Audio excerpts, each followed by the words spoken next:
And speaking of rankings, the fourth-ranked Seahawks are headed to the CAA championship game. Men's basketball team took down top-ranked Hofstra tonight in overtime.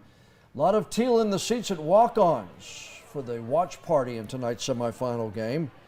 As has been the custom for this basketball team, the Seahawks fell behind early by 12.